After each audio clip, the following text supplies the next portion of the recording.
My mother always said 5 minutes early is on time. So I am so excited to be here, to be on LinkedIn Live. I haven't come to you on LinkedIn Live in quite a while. And I couldn't think of a better first guest than my good new friend and colleague on the NSA board, Joe Mull, who wrote this amazing book. We're going to talk about this in just a moment. Joe, give me the correct pronunciation for the audience. The book is called Employalty: How to Ignite Commitment and Keep Top Talent in the New Age of Work. Yes, employalty, just like loyalty, but EMP at the beginning. Employalty. I love it. And we're going to talk about in just a moment. It's actually more than a combination of employees and loyalty. There's another word in there that you Mm. don't divulge until you get a little bit further through the book.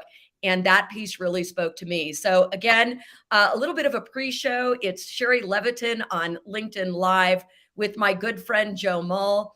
And we are super excited. And I first want to say, Joe, and I may make you blush here. So I gotta like talk about you for a moment. So I have had the honor this year and last year to serve on the National Speakers Association board. If you don't know about NSA and you want to be a better speaker or build a better speaking business, let me first say you absolutely need to join the National Speakers Association. It changed my life. Their 50-year anniversary, maybe Molly can put this in the chat as well, is going to be this July. It's called Influence, and oh my gosh, is it fun! But the reason I'm so excited to have Joe as a speaker, not just because he wrote one of the best books I have read in probably 5 years, which is saying a lot. I have a lot of books here, Wow. but also because of who Joe is as a leader. You know, there's a lot of people that write leadership books, and maybe they get a ghostwriter, or maybe they read something about leadership, and maybe they were a leader back in 1995. But I've got to tell you, being on the board with this gentleman, I've really been blown away. And I didn't know Joe that well. And he doesn't talk the most in the group, which great leaders don't. But when he speaks, there, Joe, whenever you speak, there is something so profound and so thoughtful that comes out of your mouth. It's not only great business advice, but great human advice. And so I've really been I've admired you as a leader. I've admired how you can be a contrarian, but with class, how you can change people's minds when appropriate, and mostly the leadership you take in our group. So, ladies and gentlemen, my friend Joe Mull. My goodness, I'm going to ask you to follow me around and just say nice things about me, my friend. That is a real boost to the ego. Thank you for all of that. Or if I'm having a bad day, I'm going to go back and rewatch that incredibly generous introduction. That was incredibly kind, and I could spend as much, if not more, time talking about all the different ways in which you show up for our association and all the incredible insight and wisdom that you bring to that conversation as well. And so truly, it's an honor to be with you today, my friend. Thanks for having me. Well, thank you, Joe. And first of all, what a timely book. And I'm always amazed how, people come out and I guess my first question is, was it luck that we are having this great resignation right now? And you're writing a book about how to keep top talent, how to recruit top talent. You've got a whole piece on that. Your book is very well researched with lots of stories, heartwarming stories about different companies. I guess the first question that I have for you is, did you, and I know the answer because I read the book, but I'd like you to tell the audience, what made you write the book? What was that spark? You talk about an aha moment where you thought, Yeah. oh gosh, I better write this book. Yeah. So it's funny. We're joking in my inner circle that after 20 years, I'm kind of having a moment right now because I've spent nearly 20 years teaching leaders how to be better bosses and how to create the conditions at work that lead people to thrive. And we know what they are. We've got a boatload of social science research that can help us be clear on that. And that's really been the center of my work for a long time as a speaker and a trainer. But about a year and a half ago, I was invited on a podcast and I was having a lovely conversation with the host. It lasted about 35 minutes about all the things we have to get right to cultivate commitment in the workplace. And as you can imagine, Sherry, we went through a whole wide range of different things that leaders and employers need to attend to. And at the end of the conversation, the host said this. He said, "All right, Joe, let me get you out of here on this. Let's put a nice bow on this for everyone listening. In one sentence, where does commitment come from at work?" And I went, boy, I don't think I can give it to you in one sentence. As we just talked about, we got to get a whole lot of things right. And then, Sherry, I proceeded to recap our entire conversation in the world's longest run on sentence. I don't know if you've ever had that experience where you start talking and you can hear yourself talking, but you can't stop talking. So that is exactly what happened to me in this moment. Oh, And my answer that I gave him wasn't wrong. It just wasn't concise. And that stayed with me and it bothered me. And I kept thinking later, boy, no wonder so many leaders and business owners struggle to turn ordinary people into devoted employees. If it feels like we need to memorize all these different things that we need to pay attention to. And so I became convinced that the world needs a one sentence answer to that question. Where does commitment come from at work? And so it gave me a chance to marry together all of the work that I've been doing for so many years, all the research that's out there, and also what's happening in this moment in the labor market in a post-COVID world. And so we ended up analyzing a bunch of research and all of that and coming up with that one sentence answer, which is the entire framework for the book. okay. Now there's so much to unpack in that, and first of all, I applaud you for realizing what I live in a ski area in Park City, so what I refer it to it as, instead of an elevator pitch, you had a chairlift pitch, right? It was like a little bit. It went on, and to use the ski analogy, you can't teach somebody to ski by saying do these 26 things. It's like, Right. what are the one, two, or three things? Because the mind can't hold more than three things at a time, which is Right. exactly what you're saying. So, Joe, I think we're going to have to tell the audience what that one sentence answer is, because let me also just say, I mean, if there were ever a greater time for those of you leaders that are on the phone, I mean, that I hear this everywhere I go. We can't get good employees. The average VP of sales tenure is 18 months. Yeah. This not only costs hundreds of thousands of dollars, but it wreaks havoc on a culture to lose Hmm. good people. And what you talk about is that people want so much more than a paycheck and so much more than money, which I want to get to in a moment. But could we go back a minute, press pause, and Joe, what is that one sentence? What does it take to get commitment from employees? Not compliance, but commitment. Yeah. The one sentence answer is this: commitment and retention appear when an employee is in their ideal job doing meaningful work for a great boss. I'm going to say it one more time because it's that important. Commitment and retention appear when employees are in their ideal job doing meaningful work for a great boss. And as you've encountered in the book, Sherry, there are dimensions to each of these, and we can get into some of that nuance if you'd like. But together, these collectively form a kind of internal psychological scorecard that every employee in every job at every company on planet Earth has every day when they walk through the doors or remote in to their jobs. And when we can check the boxes on that internal psychological scorecard, people join, people stay, and they give it all they've got. I just love this. So yes, let's unpack that a little bit, Joe. So the ideal job. Now, when I was reading the book, and the first thing I thought about ideal job, I thought really you're in the right role, using your strengths. I know Clifton gave you an endorsement. Oh my God, you Mm. got Donald Clifton an endorsement. One of my heroes, obviously one of the founders of Gallup Corporation. But when you talk about ideal job, can you unpack that a minute? Does that Yeah. mean, and let me just tell you why I say this, because what I hear a lot of is I hear, and yes, a lot of young people, and yes, baby boomers are bashing millennials. We'll get to that in just a moment too. Um, but I hear a lot of people say, well, I want to find my why. I Hmm. need the perfect job. And I've always been of the belief that, 20% of your job you're not going to like. Now you got to like Hmm. 80% of it. Right. But could you define for the audience, Joe, what means ideal job? Right. So when we talk in this framework about an ideal job, this is about what I get in exchange for what I do. It's how the job fits into my life. And there are three dimensions to ideal job: compensation, workload, and flexibility.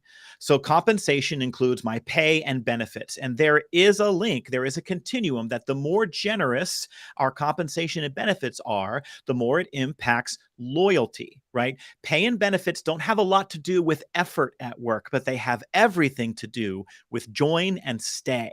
So we've got to get that piece right. Workload is about really a manageable workload. We're coming out of decades, Sherry, of watching organizations foist more and more work onto fewer and fewer people, right? What used to be the work of three people became two and then became one. And work has encroached on every corner of people's lives. And we're exhausted. And what we see workers saying is, I want to recalibrate how my job fits into my life. And so that's where compensation and workload matters. The third dimension to ideal job is flexibility, which is now the number one most requested workplace benefit in the world. Flexibility around where, when, and how I do my work. And so what we end up seeing in the marketplace is there's this link that people hear the word flexibility and they automatically think remote. But remote is only one kind of flexibility. Absolutely. Flexibility is really about having some autonomy or some power to define maybe when I work, where I work, how I work, what time I start, what time I end, the length of my shift, who I work with, where I do that work. When we can give just a little bit of that power back to employees, that job fits into their life in an ideal way. So, ideal job, compensation, workload, flexibility. Gosh, Joe, I love everything about that. And admittedly, being a baby boomer, at first, I was like, wow, what, like, because we've been remote for 15 years. Hmm. But I thought, Wow, okay, let's look at the way I work." And I don't see it as work-life balance, it's an integration. I'm on Right. vacation and I'm gonna do a little bit here, I'm gonna do a little bit there. And we actually have an employee who came to us and said, "Can I work out of my camper? Like, I wanna Yeah. see the world." She's in her 30s, she what and sure enough, she's an incredible employee, and one day she's in Illinois, the next day she's in Nashville, and I have to say, Right. "Bernadette, where are you today?" And she may work at 2 in the morning, and I think what I hear you saying is it's that kind of flexibility, but you used another word autonomy. Hmm. And I remember hearing from one of my great mentors, a great boss, going into that third pillar, tells people what needs to be done and Hmm. perhaps why to do it, but not how to do it.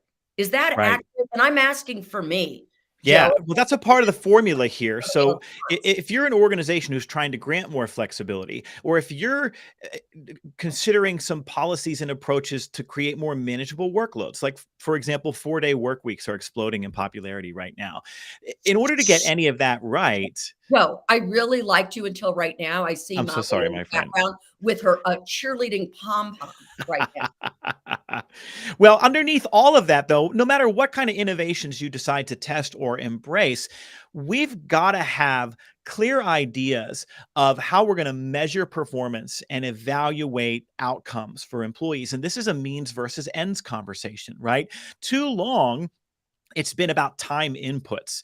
But as we moved into a digital or remote connected world, supervisors have had to figure out, how do I get clear with workers what they're expected to produce, and how do I get out of their way? So there's a sort of trimming of the fat that needs to happen in these conversations. So that's not just about having endless meetings. It's not just about an overwhelming number of touch points. We need to help supervisors and the people who are in their charge get clear on the outcomes, the ends, and then whenever possible, give the employee the opportunity to define the means. Yeah, I love that. I love that, and it is so important, and it takes role clarity. We call it role clarity. You know, what are you responsible for at the end of the day? And I find one of my challenges has been just the whole accountability piece, like not making it squishy. Like if you've got a Hmm. job description that says perform stellar customer experience. Yeah, Oh, okay, what mean that? Like, right. oh, okay, well, because that is so subjective. So So how, and again, this is very selfish right now, No, it's but okay.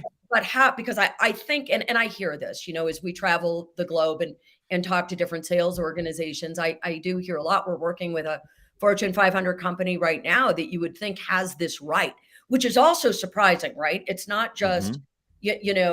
the small business owner that has 20, 30 people. We're Right. talking Fortune 500s where the job descriptions are kind of squishy, and or so in a customer experience role, it might be provide great customer experience, respond in a timely manner, which feels Yeah. very subjective. And then, and let me juxtapose that with, I see in a lot of sales roles, they'll have defined what the quota is, but they're managing to lagging indicators then rather than leading active indicators, not saying, hey, here's what the activities are. Can you Right. speak to both those things? Yes. So one of the things that we know is that some of our most tried and true tested methodologies still work. And I would imagine that most of the people listening to this have heard of SMART goals, the acronym of SMART, right? Which stands Mm. for specific, measurable, adaptable, relevant, and timely. This is a great framework to help leaders and the folks who report to them get clear on what they should be working on. And so diving into having a conversation about outcomes that's focused on being specific, making them measurable, right? Stellar is worthless, but to say I get this kind of score from our client each time on our post interaction surveys or on our calls, or however you would measure that, you have to define a measurable way to do it.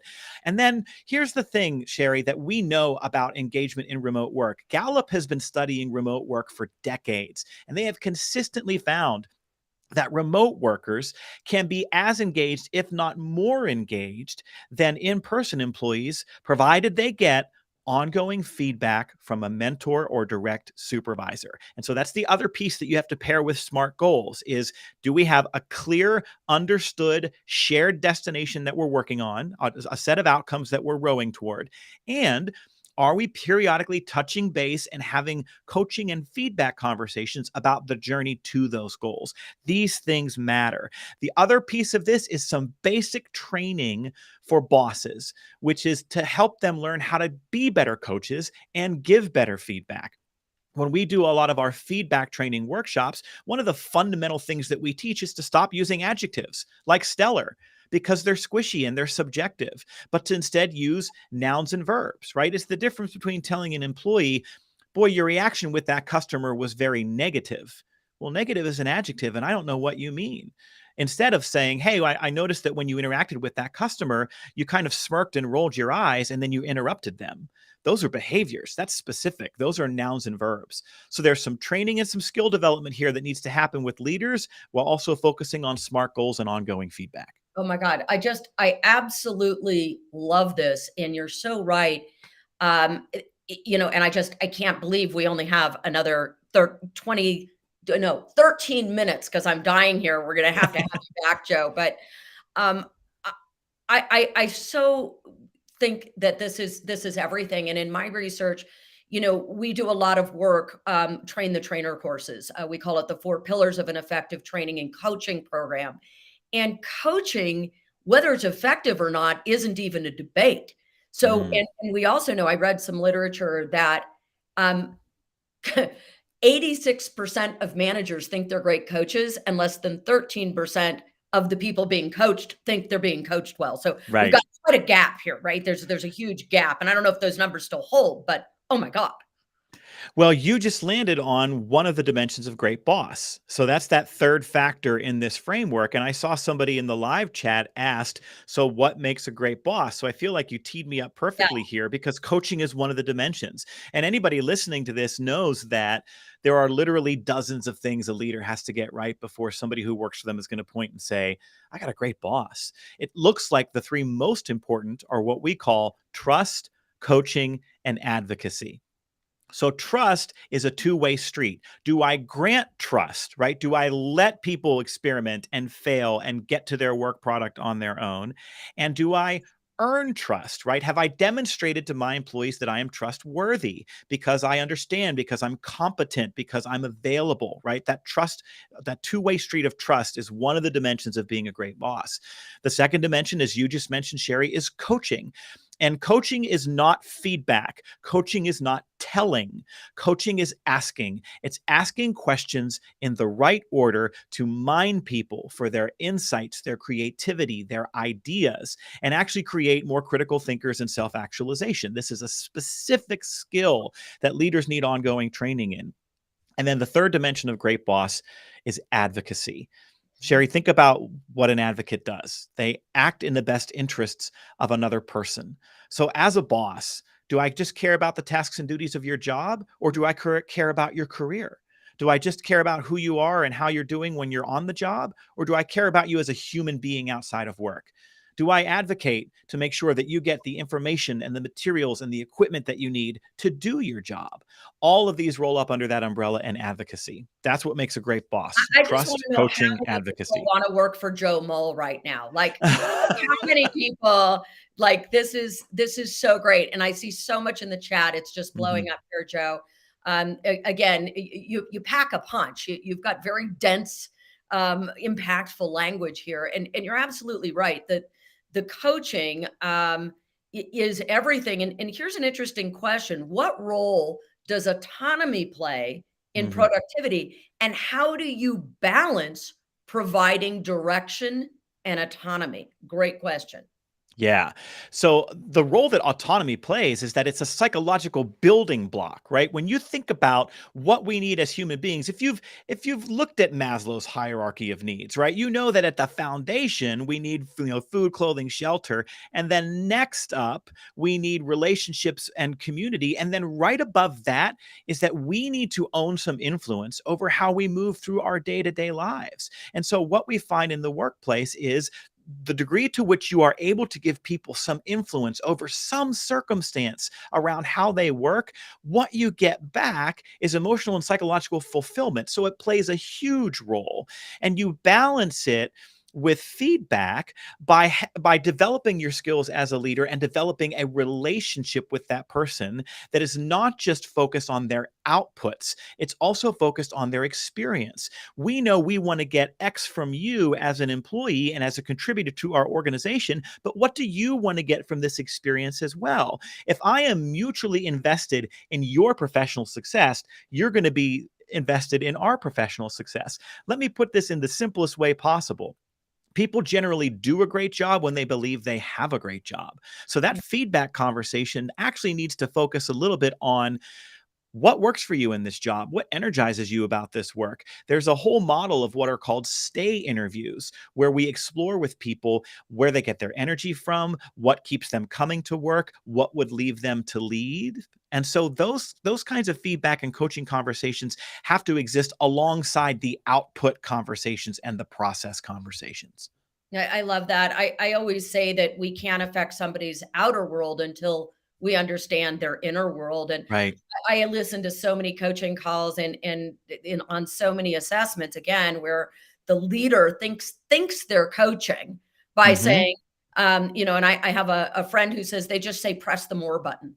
Make Yeah. more calls, do more, be more, and instead of really understanding what motivates this human being and how do they like to work, how do they like to be coached, how do they like to be managed. And it sounds like, Joe, if we just prioritize these coaching calls, which often we're like, oh well, I'm too busy to do it, or what are we telling our employees? It's like, wait a minute, I'm not a priority. I've got to think that that plays a huge role. So I guess my other question is, how often can a frontline manager, as an example, who might have 10 direct reports, Yeah. how often should they be doing these one-on-ones, and should they have an agenda for them? And at what point does the employee have to meet the employer halfway? Because I also think that there's sometimes I've experienced where I almost want it more than they do. Right.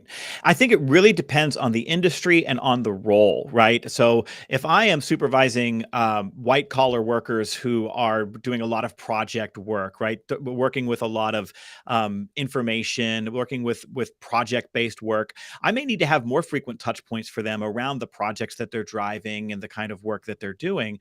Whereas maybe in the trades, I don't need to sit down with each direct report every 2 weeks or even once a month. We see in some of those kinds of workplaces that even just a quarterly or twice a year touch point can matter. The difference here, Sherry, is are we doing housekeeping conversations or are we having a more macro conversation about their employee experience? That's really the key here as far as we see it in the social science research. Are you asking me about how I'm doing and what I'm working on? And can you give me this update on this project? Okay, good. We need to have those sort of nuts and bolts, ongoing work product conversations. But we need to carve out time to check in with this person and have conversations about, like we talked about with those stay interviews, what's working for you, what isn't, what energizes you about your work. If you could change one thing about your job or about our company, what would it be? And really attending to those conversations. The other piece of this too, though, to recognize, and this is why we wrote the book, is that employees don't always know how to answer those questions. We've told supervisors and business owners for years, if you want to know what employees want or need, ask them, and you should. But recognize there are two dynamics at play. The first is that not all employees have the ability to articulate what they want and need. And some people won't, even if they know, because there's a power dynamic at play. They may not be comfortable giving voice to what they need. And so we wrote this book to say, what if there was a blueprint? What if there was a clear framework that if I'm a business owner or an executive or even a frontline manager, what are the checklist of the handful of things that if I just pay attention to these things and get them right, most of my employees are going to be psychologically activated? That's where the framework comes in. Okay, so I have a question here that I have to ask, dealing with thousands of salespeople. Yeah. What it, couldn't there be a situation where you ask, "What do you need?" and the salesperson says, "Well, I need lower prices. I need Hmm. more income. I need a 2-day work week." I'm being facetious here, but sort of, Right. right? Yeah. Because there's also a tendency, and gosh, I've done it too, to blame external factors for our lack of success. How do you balance that? Because I Yeah. want the feedback, but I also need them to understand, yeah, that's not fiscally responsible. Yeah. You know, Sherry, the answer to that question is the same coaching you would give to a sales professional when you have a client who asks for the moon and a 75% discount, right? You're going to have the conversation about, here's what I can do. And you're going to have the conversation about exploring value. You're going to get into the weeds about why is this important to you? And you're going to try to create line of sight between the way that you need them to show up and what's important to them. So if I have an employee who is saying, well, I only want to work 2 days a week and I want a 50% salary increase and I want half of the responsibilities, then I'll stay. You might have to sit across from that person and say, well, I have to be frank with you. That's not a reality here. And if you're getting that offer someplace else, you should run, not walk. But what I think I hear you saying is that you feel like your workload isn't manageable. And at the same time, you're not feeling valued through the lens of your compensation. Do I have that right? Here's what I can do. Can we find some place to come up with a mutually beneficial arrangement? It's the same kind of conversation, right? I just thought of something that I used to say all the time, and everything you're saying makes so much sense. And that is, it seems like what you're saying is what happens in the training and coaching process will be duplicated in the sales process. No question. No So doubt. we've got to show up with that same Socratic method of asking questions.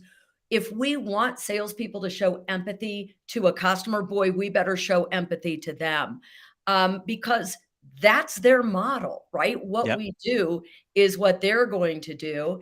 And what I also hear you saying is, throughout this whole conversation is just the balance of everything, right? The balance between giving support and autonomy, the balance between, you talked about in the book, I love this, that there's a balance between compensation and ideal work. Joe, we are running out of time and I can't believe it. I have 18 more questions here from reading your book. Ladies and gentlemen, this book is incredible. And I would also encourage you, if you are in sales, I know a lot of our audience are salespeople, sounds like you need to buy it for your boss. It Mm. sounds like some of you, based on the comments, really need your bosses to read this, but maybe even more importantly, have Joe come and be your next keynote or your best workshop host. Joe, how can folks get a hold of you, both leaders and salespeople? Because I don't know about you, but I need a whole day of this.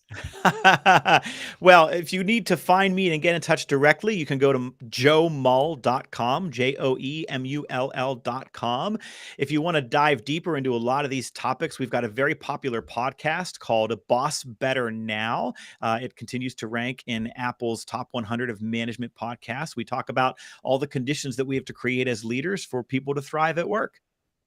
And let me also just say, Joe, in addition to all the great research, all the great stories, damn, this is well written. I mean, you are a Thank heck of you. a writer, which what that tells me, being the daughter of a writer, is you read a lot and you study a lot and you grow a lot. So I have one last question, and even if it's a, I don't think it'll be a ramble. I think this one will be quick, going back to the beginning of our conversation. What gives you the commitment to do what you do for so many Mm. people? Why are you so committed? Can you imagine the societal change that would take place if work evolves from something that people have to endure to something that's fulfilling? Can you imagine the massive improvements to quality of life on earth that would take place if I go to work every day and I get my ideal job doing meaningful work for a great boss? You don't just crack the code for commitment.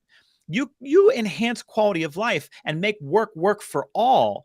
You, for your employees, for employers, for your brand partners, for your business partners, for your communities, right? Think of the massive transformation that would take place if we stop treating people like a commodity and we start treating them more humanely. We'd have massive improvements to mental health, physical health, our finances, our relationships, right? Every single person on planet Earth deserves to have a job that they love, that fits into their life in the ideal way, and to be treated with respect. So that's the mission that we're on, to make work work for all. And Employalty is the way that I think we get there. Ladies and gentlemen, Joe Mull, Employalty, buy it now, book him now. Joe, thank you. Can't wait to see you in a few days. Thank you, Sherry, for having me. It's great to be with you.